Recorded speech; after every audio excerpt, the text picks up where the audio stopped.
Las opiniones vertidas en este programa son de exclusiva responsabilidad de quienes las emiten y no representan necesariamente el pensamiento de Cuenca Radio Universitaria. Hola, ¿qué tal amigos de Radio Universitaria? El día de hoy nos encontramos aquí con un gran personaje en esta sección de las entrevistas de Porú Cuenca Radio. Hoy nos acompaña Iván Petrov Rojas, académico, escritor y docente, quien ha sido recientemente reconocido y condecorado por la Asamblea Nacional del Ecuador con su mérito destacada trayectoria en el ámbito educativo, literario y cultural. A lo largo de esta conversación, pues nos conoceremos más y conoceremos más la vida de Iván Petrov. Y bueno, pues antes que todo queremos felicitarle por ese reconocimiento que sabemos que es muy importante para usted y también para la universidad y, como no, para la Facultad de Filosofía que usted representa, ¿no? Entonces, queremos nosotros comenzar sabiendo conversar sobre todo cómo fue ese comienzo, porque todo tiene un principio, ¿no es cierto? Entonces, queremos saber cómo fue el principio que Iván Petrov dijo, yo quiero la literatura, yo quiero entrar en ese mundo. ¿Cómo fue eso? Bienvenido. Muchísimas gracias por la oportunidad de estar en este programa de la radio universitaria. Pienso que desde niño prácticamente siempre puse atención en lo que era el teatro, que a veces pues nosotros teníamos en el barrio de María Auxiliadora, a veces pues se presentaba algún grupo escolar, los salesianos mismos hacían ya algunas obras de teatro, un poco con temas religiosos o de Don Bosco. Igualmente me parece que el cine impresionó mucho a ese niño que participaba de las películas del famoso Padre Crespi, que es uno de los iniciadores del cine en Cuenca. Después, claro, entramos nosotros desde la Facultad de Filosofía a realizar pues algunos largometrajes que fueron adaptaciones de obras asimismo literarias, ¿no? Pero siempre en mí estuvo presente esta temática, estas manifestaciones artísticas que estaban vinculadas con el teatro, con el cine. Y también tuve un padre y una madre adoptivos que siempre estaban refiriéndose a temas poéticos o, en el caso de mi padre adoptivo, Julio Valdivieso, que leía bastante y a veces él me retaba a quién leía mejor. Entonces por ahí me entró el gusto por la lectura y claro, después ya en el colegio yo cursé las aulas del Colegio Benigno Malo y ahí tuve profesores que realmente me incentivaron mucho al tema del lenguaje, de la literatura, como el caso de Álvaro Cordero, posteriormente de Efraín Jara y también de Alfonso Carrasco Vintimilla, que en su honor el encuentro sobre literatura ecuatoriana lleva su nombre. Entonces, esos podrían ser los principios. Claro, después yo ya estuve en el grupo de teatro del Benigno Malo y tuve todas esas motivaciones que terminaron en que a los 19 años yo ya publiqué mi primer libro en la Universidad de Cuenca que se llamó El sueño del planeta. Un libro pues con tintes de una poesía que correspondía a la época que estábamos viviendo, una poesía ligada con la protesta social, ¿sí? Con un tema ideológico de izquierda, y pues pensando siempre en mejores días para la sociedad y para los seres humanos. Así es que por ahí comencé y de ahí sí pues he estado escribiendo hasta el momento, siempre investigando. Por ejemplo, tenemos esta línea de investigación de lo que es la literatura oral popular, y también en el caso de la poesía, pues leyendo a diferentes autores que de alguna manera pueden ser considerados como paradigmas, sobre todo de la poesía moderna, contemporánea, aunque también siempre hay que ir a los clásicos, ¿no? Así es Claro. que eso un poco es lo que te puedo contar.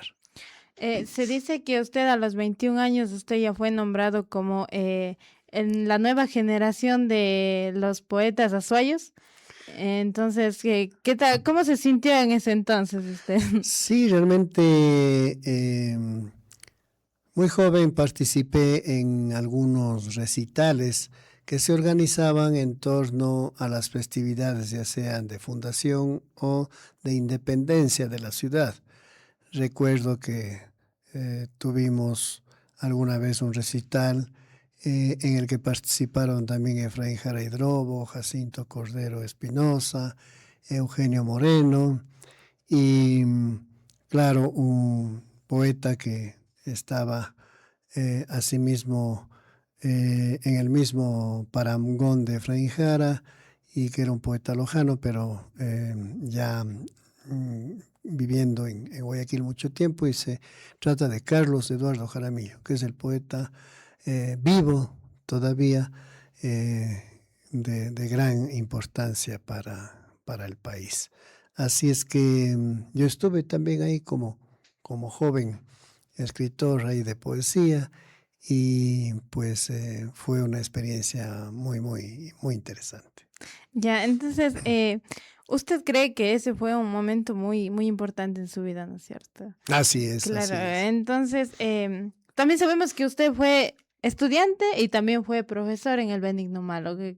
¿Cómo fue esa experiencia, esa transición? Ujú.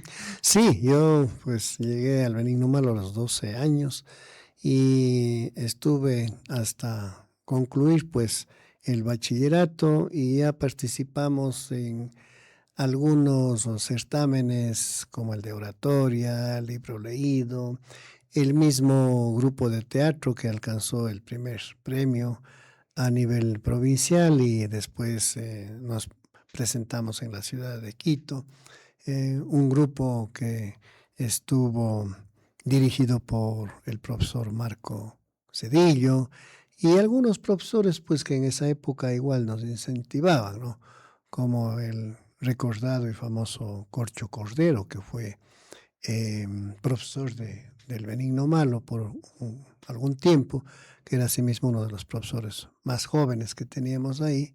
Creo que él todavía era estudiante de la Facultad de Arquitectura y pues fue un personaje que también nos motivó a los temas artísticos, estéticos, desde su perspectiva como eh, persona que se estaba formando para la arquitectura, entonces conocía bastante de las artes plásticas y conversábamos mucho sobre pintura, sobre fotografía. Entonces fue también una influencia muy interesante que tuvimos en esa época. ¿Y cómo fue trabajar ya como docente en el Benigno Malo? Bueno, realmente al poco tiempo, creo que pasó un año, nos llamaron porque prácticamente un departamento de estadística quedó sin personal, habían renunciado todos los administrativos de ese departamento y llamaron pues a creo que unos 2 o 3 exalumnos, entre ellos yo, para que nos hiciéramos cargo de ese departamento, pues todavía jóvenes. Nosotros ya estábamos estudiando en la Facultad de Filosofía y claro, ya nos perfilábamos a ser docentes, así es que eso nos permitió ya incorporarnos al grupo administrativo del Benigno Malo y después de un año, año y medio, ya asumimos la cátedra a través de un concurso porque había quedado ya libre un cupo de docencia que precisamente Alfonso Carrasco había dejado porque él ya se incorporaba a la universidad a tiempo completo y ya dejó la cátedra en el Benigno Malo.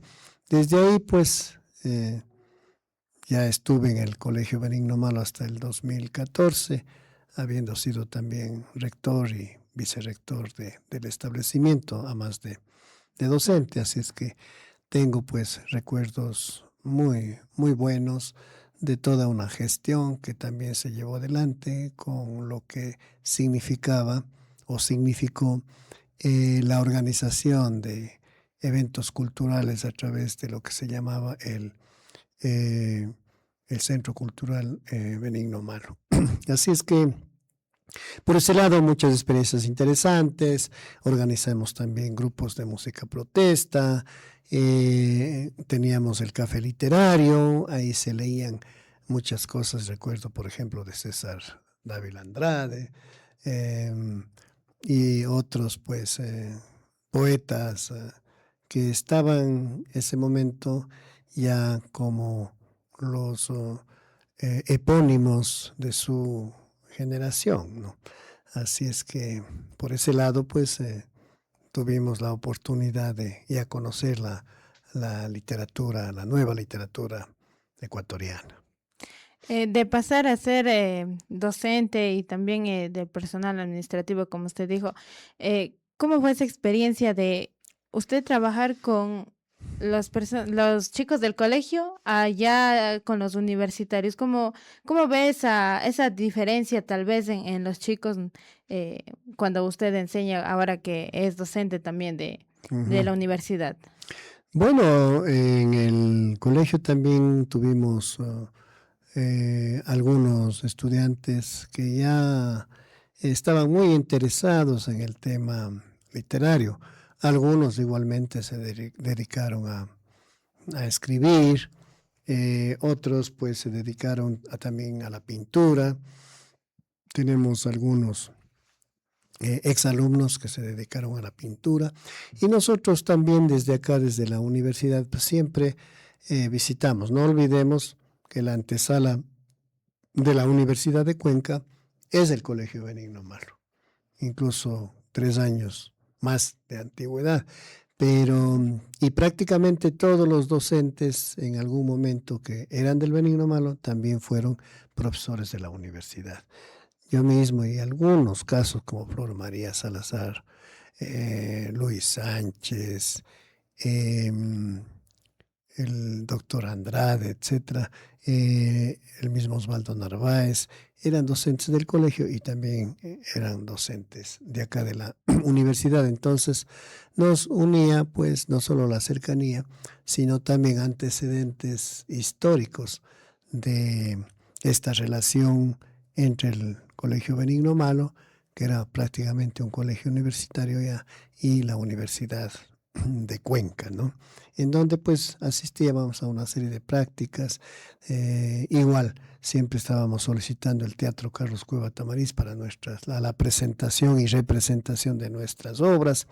Entonces es una ligazón muy, muy interesante esta que hubo entre el Benigno Malo y la universidad.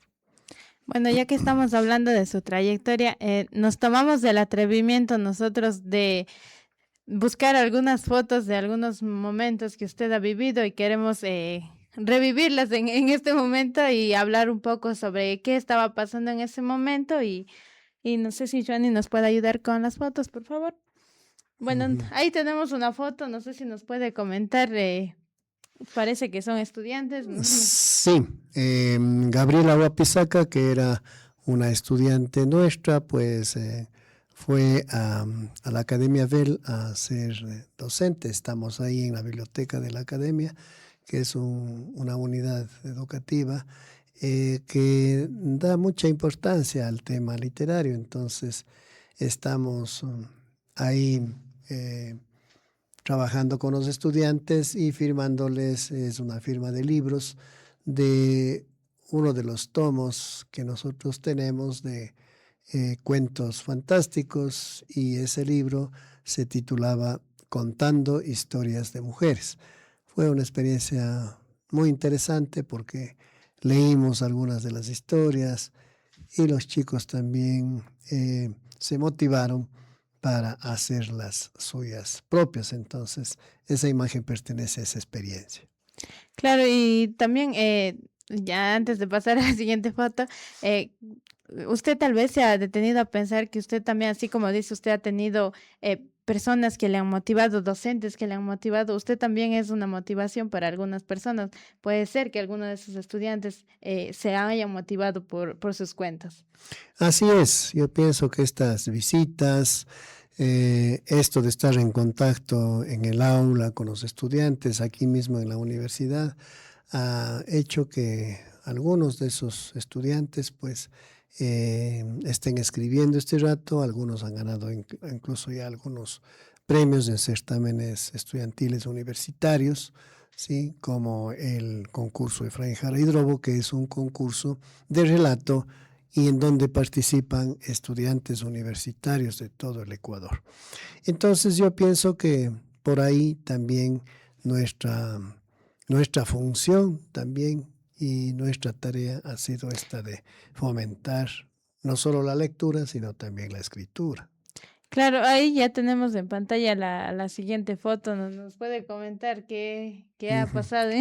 Sí, nosotros siempre vamos a la Casa de la Cultura, núcleo de Loja, y ahí pues hemos presentado prácticamente la mayoría de nuestros libros, de nuestro proyecto. En este caso pues estuvimos presentando un libro de cuentos de autor que me pertenece y que se llama Tempestad Clandestina. Entonces este libro también tuvo bastante éxito por el tema de que estaba siendo muy apreciado por sus historias, por los estudiantes. Entonces estamos ahí precisamente presentando ese título, ¿no? Ahí tenemos la siguiente foto. Ah, No sé si nos puede comentar que en ese momento sí, se nota la felicidad, la verdad. sí, justo el 21 de febrero de este año fuimos a Quito, invitados por la galería de Sara Palacios, una galería muy importante donde hay una actividad cultural intensa. Y entonces fuimos a presentar 2 libros que nos publicó la Universidad Católica de Cuenca. Un libro que es Platos Rotos de Aminta Buenaño, una escritora guayaquileña, y Travesías, un libro que escribió y que tiene textos poéticos y de prosa poética también. Entonces, luego de la presentación, pues nos reunimos a conversar y justo como fue mi cumpleaños, pues tuve la sorpresa de que El mismo día. el mismo día nos habían preparado pues esta ceremonia de cumpleaños y nos pasamos pues toda una tarde amena con algunos escritores como Javier Roquendo, Dalton Osorno, Kevin Villasís, etc. Así es que ahí estamos. Ahí tenemos la siguiente foto. Se ve una Ese, mascotita ese, bien linda. sí, sí, ahí estamos con Don Maximiliano Así se llama. de la Torre, tiene hasta Ah, apellido. ya, bien Sí. bautizado. Sí, sí, muy bien bautizado, Maximiliano de la Torre, entonces me está acompañando ahí en mis momentos de soledad, de reflexión, que a veces en una casita de campo que tengo allá en Tarqui, pues es bueno estar Usted necesita como ser meditando. un momento a solas para reflexionar. Así es, sí, sí, mirar el paisaje, ver las montañas, pues de ahí se divisan algunas montañas que son vecinas del Cajas. Y entonces eso es bueno, ¿no? Claro, Meditar, estar con uno mismo y estar un poco ya pensando en el nuevo proyecto literario, ya ¿no? nuevas ideas llegando a la mente. Exacto, claro que sí. Ahí tenemos otra foto. ¿Es el año 2007? Sí, esa es una fotografía en el Palacio Amarillo de Carondelet, que estuvimos en una reunión invitados por el ministro de Educación, que también es escritor, Raúl Vallejo Corral, y él me invitó pues a ser parte de su equipo como subsecretario de Educación del Austro.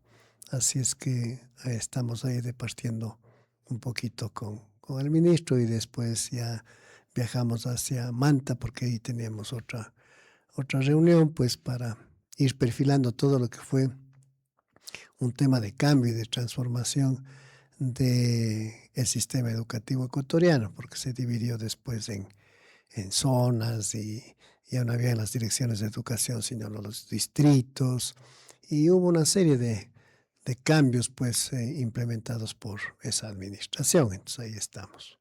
Han pasado ya años de esa foto. Ya algunos años, más de 10. 12. Bueno, ahí tenemos uno de sus libros que es de curas y calaveras. ¿Por qué el título?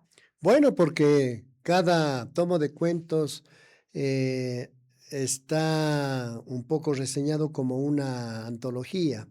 Y entonces, en este caso, el tema de la antología son cuentos que están relacionados con los curas, ¿no? Los curas tienen una serie de historias, ¿no? En sus parroquias, en sus anejos, claro. sobre todo en el sector rural, ¿no? Y las calaveras, porque siempre también son cuentos de misterio, a veces que infunden un poco de miedo relacionado con la muerte, pero que finalmente pues son también cuentos de humor, porque a veces el tema de las calaveras, de los esqueletos, de la muerte, también es un atractivo y que se lo asume desde el punto de vista del humor más que del miedo, ¿no? Porque claro. no se trata de eso, ¿no? Es un poco lo que pasa con México. Esa calavera precisamente tiene un estilo de las calacas mexicanas, ¿no? Que se hace en el Día de Muertos. Sí. Bueno, y esta es la foto de la condecoración y reconocimiento que usted recibió por la Asamblea Nacional del Ecuador. Queremos preguntarle cómo se sintió en ese momento que usted recibió ese reconocimiento. Sí, muy agradecido, porque realmente ya hemos trajinado pues como 50 años de actividad cultural. Yo pienso que era un reconocimiento pues de quienes han visto en mi accionar, en mis actuaciones, una forma de siempre estar contribuyendo a la cultura de nuestro medio y también pues regional y nacional. Así es que en ese sentido pues ya la asamblea a través del asambleísta, uno de los asambleístas que representa acá a Lazuaí, que es Gerardo Machado, pues tuvo a bien concederme esta distinción de la Asamblea Nacional que lleva el nombre pues de uno de los primeros presidentes del Ecuador, que se llama el doctor Vicente Rocafuerte. En ese momento usted tal vez siente que todo lo que ha hecho ha valido la pena. Bueno, uno nunca trabaja por este tipo de recompensas, aunque son muy, muy gratas, ¿no? Siempre uno ha estado trabajando en función de una realización que, siendo personal, también yo creo que de alguna manera contribuye a que los demás se involucren en una actividad profundamente humanista. Más allá de los temas materiales, económicos, también hay que pensar que el arte nos permite la posibilidad de esa realización que va más allá, como digo, de lo material y que se convierte también en una realización espiritual, una realización estética que nos permite también hacer una reflexión y expresar nuestros puntos de vista sobre el ser humano, sobre su función social, su función como humanos que somos y pues sobre todo últimamente abocados a situaciones bastante duras, bastante difíciles desde el punto de vista político, desde el punto de vista ideológico, lo que ha hecho que el mundo también se encuentre enfrentado en guerras fratricidas, genocidas, que no llevan sino a la destrucción mundial. Así es que si bien el arte no es un instrumento o un arma directamente involucrada en estos temas, pero yo creo que sí es una manera de reflexionar y de imaginar otros mundos posibles donde el tema de la dignidad humana, de la justicia, de la equidad sean sinónimos de lo que el hombre y la mujer, en este caso, como seres humanos deben practicar a fin de construir la familia, que en definitiva es la célula más importante que se refleja en la sociedad. Claro, entonces usted se basa en esos temas para escribir sus libros también, ¿verdad? Así es, así es. Últimamente estoy escribiendo un libro que se llama El Tratado sobre la... Ah, este es un nuevo proyecto. Sí, es un ¿Nos puede libro... contar un poquito más de su nuevo proyecto? Sí, eso te decía, es un libro que se titula El Tratado sobre el olvido.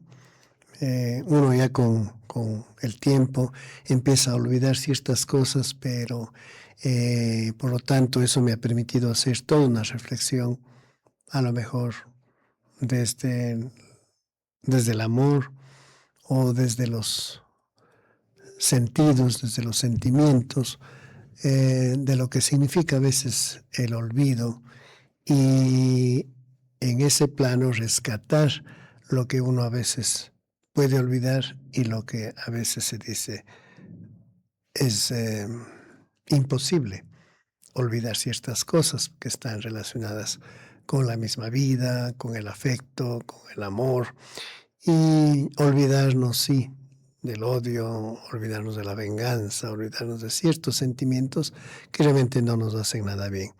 Y también por el otro lado, pues eso de ir perdiendo la memoria de las cosas, ¿no? Entonces, yo pienso que esto es un poco incluso un tema que yo recuerdo, leí en Cien años de soledad, cuando la gente Un buen empieza a libro. olvidarse de los Buenísimo nombres de libro. las cosas, ¿no? Exacto. Entonces, yo creo que el olvido es algo que nos permite no tener ese registro de los momentos más importantes. Qué terrible que será caer en el tema del Alzheimer y eso, ¿no? Entonces, estoy escribiendo sobre eso. Ojalá pues las cosas se den como tengo pensado y que resulte un libro interesante. Que seguramente estará viniendo de un gran autor como es usted. em, y que justo que estábamos hablando del olvido, no sé si nos podría comentar cómo a usted le gustaría ser recordado, cómo ese poeta, ese escritor, cómo le gustaría ser recordado por las personas. Sí, yo quisiera ser recordado como una persona que siempre gustó de las cosas sencillas eh, y que también siempre estuvo en armonía con el prójimo, que jamás le gustó el tema de la controversia, de la pelea, más allá de las ideas. Pienso que las personas siempre deben ser respetadas por lo que piensan, por lo que son, y siempre de todas las personas con las que de alguna manera he estado relacionado, pues he tomado de ellas el lado bueno. El lado malo he dejado que ellas mismas lo resuelvan, ¿no? Entonces, eso es lo que quisiera que me recuerden y que me entierren con una buena banda de pueblo. Ya, pensamos igual, ¿sabes? Tenemos el mismo pensamiento.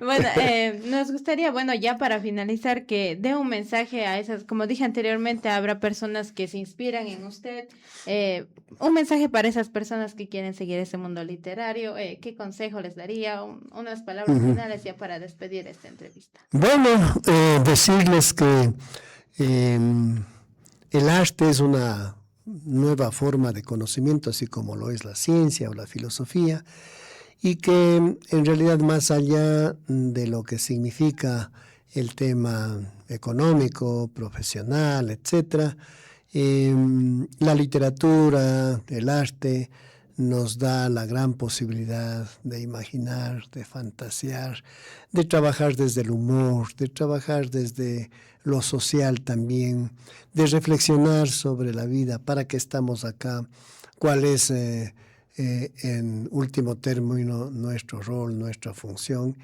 Y ya que estamos aquí, pues hagamos que este mundo valga la pena vivirlo, porque los egoísmos, los enfrentamientos o la lucha solamente por cosas materiales no nos permiten, pienso yo, una satisfacción plena y por lo tanto, de alguna manera, perseguir esto que, siendo una utopía, a veces sí la podemos vivir, aunque sea por momentos, y que es perseguir la felicidad. Y eso yo creo que es, de alguna manera, pues una idea que les dejo.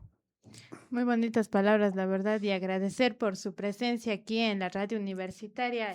Siempre bienvenido cuando sea. Y felicitándole una vez más por el reconocimiento y condecoración que recibió de la Asamblea Nacional del Ecuador. Entonces, muchas gracias por su presencia una vez más. Y bueno, esta ha sido la sesión de entrevistas de Radio Universitaria. Y ya saben, para la próxima, nos vemos. Gracias.